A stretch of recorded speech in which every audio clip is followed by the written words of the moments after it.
At a time when the most powerful empire in history, the Roman Empire, was still worshipping idols. Believers were being tortured. 7 young men who held important positions in the empire chose to believe and could no longer stay silent. They stood before the Roman emperor and shouted, "Allah is one." Despite threats and pressure, they never stepped back. This bold act of dawah was going to be rewarded by Allah in an extraordinary way. They went to hide in a cave and fell into a sleep that felt like only one day to them. But in the world's time, 300 years had passed. Could this unbelievable event mentioned in the Qur'an really be a case of time travel? Were these people, known as Ashab Al Kahf, actual time travelers? We will explore these questions by looking closely at the words of the Qur'an and seeing what science has to say. Once again, we're here with a powerful and striking video. Don't forget to subscribe, like the video, and turn on notifications.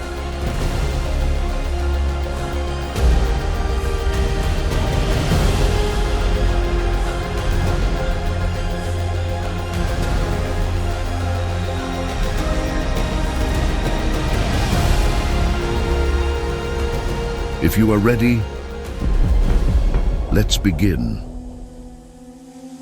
What's the longest you've ever slept? 10 hours, 15? But what if you had slept for 300 years? How would you feel when you woke up? Yes, there were people who slept for 300 years.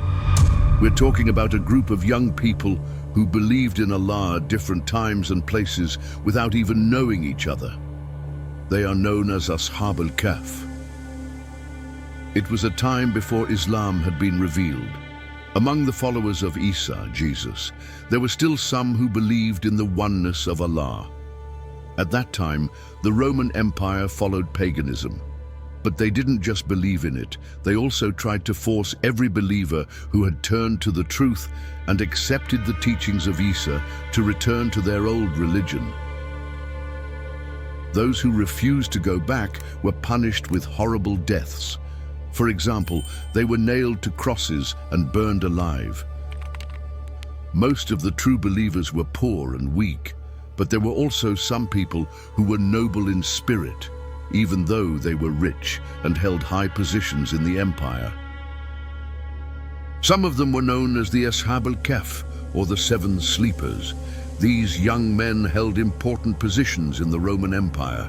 They had found faith, but they kept it hidden. The more they saw the cruelty toward the believers, the more their hearts were filled with pain. Every whip that struck a believer felt like a deep wound in their own souls. They wanted to do something.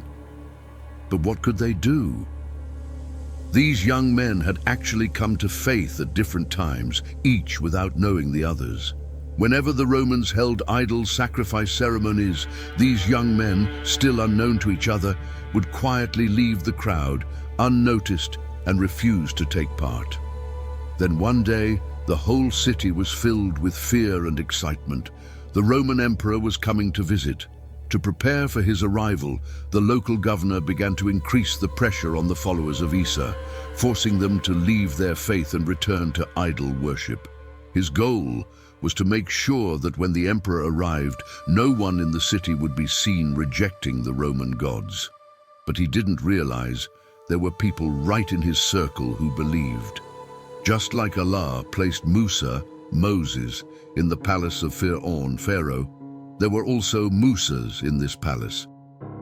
Don't worry, in every time, Allah always sends a Musa to stand against every Pharaoh. In that royal palace, there was a group of young men who had found faith, and then the great day arrived. One by one, the leaders of the city came forward, kneeling before the Roman emperor and declaring their loyalty. Then came the turn of a young man from the Ashab Al Kahf, someone they had never suspected. This young believer felt that the time had come to speak the truth.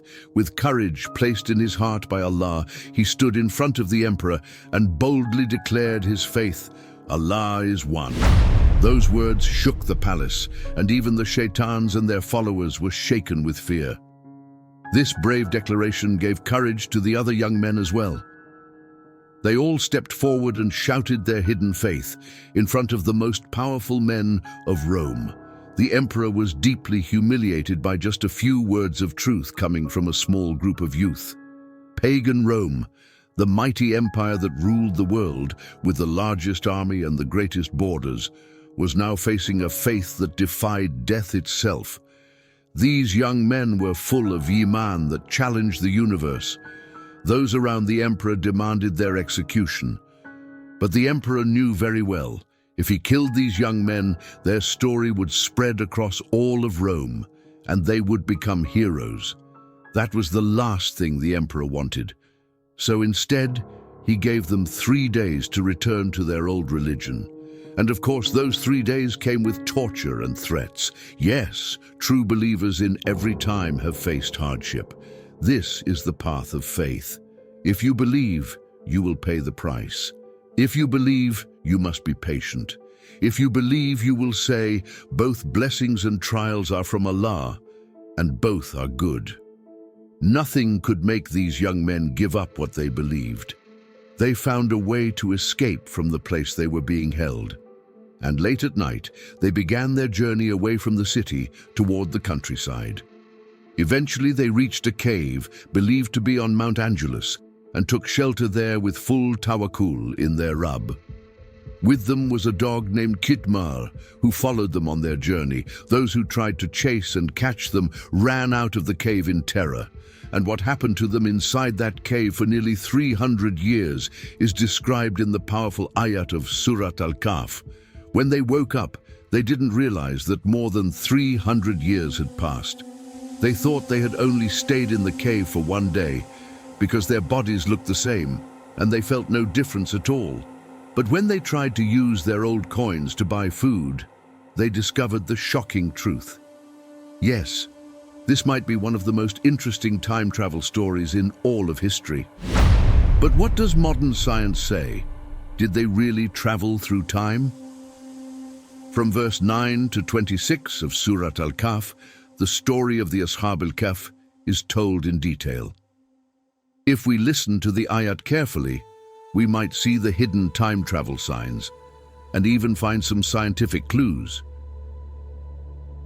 Allah says, "My messenger, do you think the story of the people of the cave and Al-Raqam is something strange?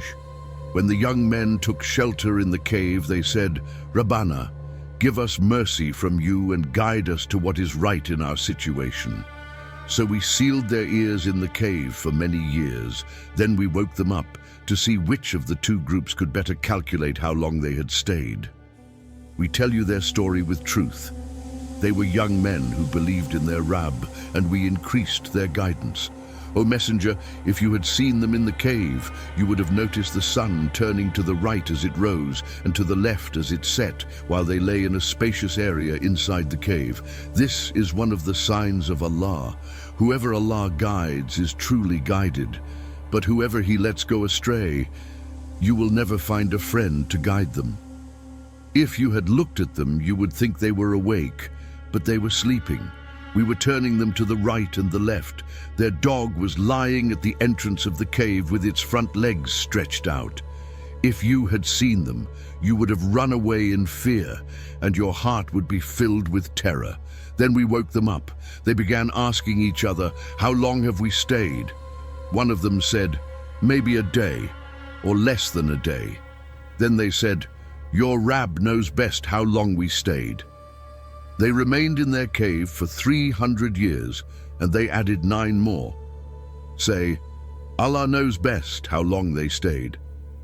This part contains an important detail about how time is measured.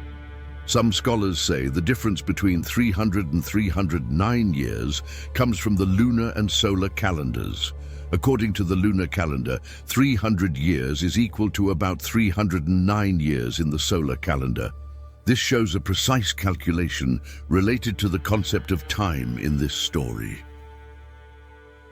Now let's imagine together. 7 young men take shelter in a cave and stay asleep there for 309 years. If time had passed normally for them, they should have aged or even died by the time they woke up. But no. This is where the power of Allah comes in. The ayat suggest that when they woke up, they were still young and able to continue their lives as normal. This means their bodies were protected inside the cave. In fact, the ayat do not say they were just in the cave, but in a special space inside the cave. In Surah Al Kahf, verse 17, it says, "Wahum fa fajwatin minhu," which means they were in a fajwa, a hollow space inside the cave. In Arabic, Fajwa refers to a high place, untouched by the ground, like something suspended in the air. It can mean a protected and hard-to-reach space, a place almost hanging in time. Some scholars and researchers see this as a kind of time capsule. When they woke up, their first question was, "How long have we stayed?" And their answer was just as surprising. A day or less than a day. But the ayah clearly says they stayed for 309 years. This shows that their sense of time had stopped, or time had passed differently for them. And then, look closely at the next words. Your Rabb knows best how long you stayed. If the time passed inside the cave was the same as the outside, and Allah already said it was 309 years, then why is there another statement that only Allah truly knows the time? This might mean that there was a second hidden layer of time. It suggests that inside the cave, by the will of Allah, a different dimension of time was operating. For these young men, time may have stopped or moved very slowly. The mysterious language in the ayat pushes the limits of our understanding. While the outside world aged over 309 years, their bodies and minds remained untouched by time. Yes, the ayah clearly says they were in a special space inside the cave. Classic scholars like Ibn Kathir and Al-Tabar explain this word as a deeper part of the cave protected from direct sunlight. Because the sunlight did not reach them directly, their bodies did not decay, either physically or biologically. For them, one day passed, but in our time, it was 309 years. This is actually scientifically possible. If a person stays in a place where time moves slowly, like a spaceship near the speed of light or close to a black hole, only one day might pass for them, while hundreds of years pass in the outside world. The story of Ashab Al Kahf in the Qur'an can be understood in this way. Time seemed to stop for them, and their words, "a day or less than a day," now make perfect sense. The cave of Ashab Al Kahf might be located in a place with special magnetic or cosmic properties. This could be the reason why time flowed differently there. In modern science, time travel is studied through several theories. Einstein's theory of relativity says that time is relative, and when speed increases, time slows down. In quantum mechanics, the idea of superposition means that an object could exist in different points in time at once. Some scientists believe that traveling into the past is not possible, but traveling into the future might be, at least in a certain way.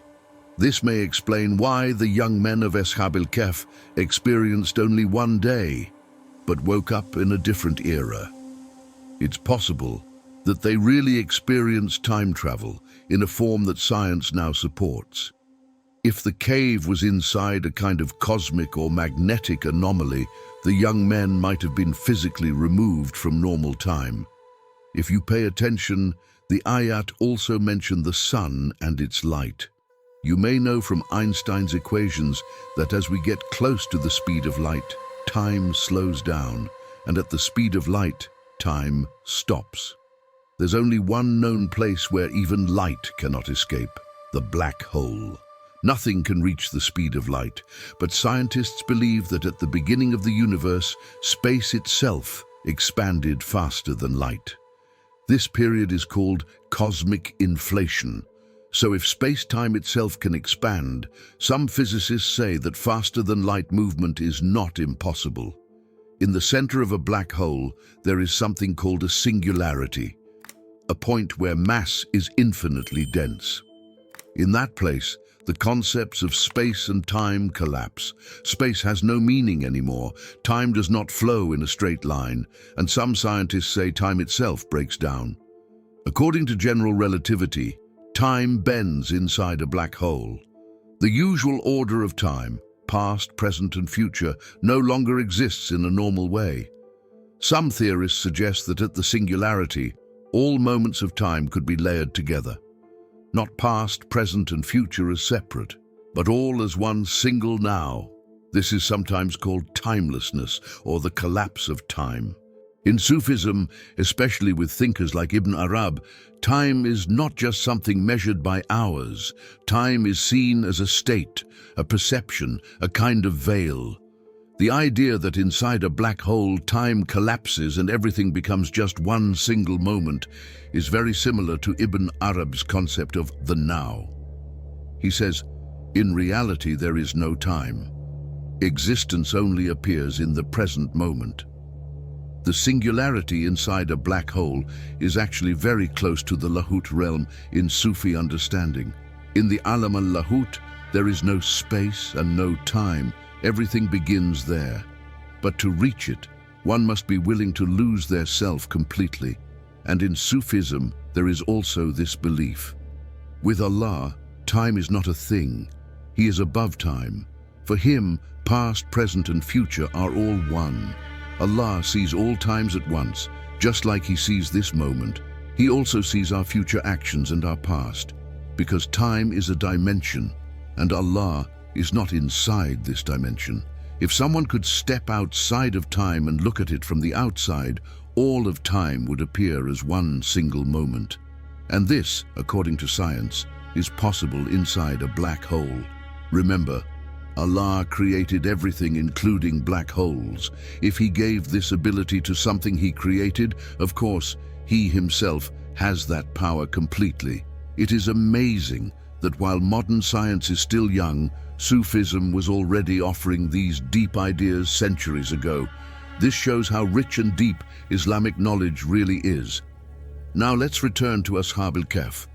They were in a protected space inside the cave, like a kind of capsule. And maybe this capsule was part of their protection.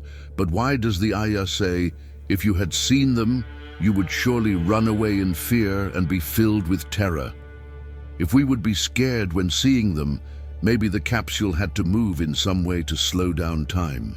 And to make time move slower, it may have reached incredible speeds. This could have caused strange or frightening changes in their bodies or in the capsule itself. High-speed motion, like in time travel theories, can distort the body. Maybe this explains why the sight of them would have been terrifying. Also, in such a situation, very loud sounds might be created. But the ayah says, we struck their ears and placed a veil. That means they couldn't hear any outside sound, and their consciousness was closed.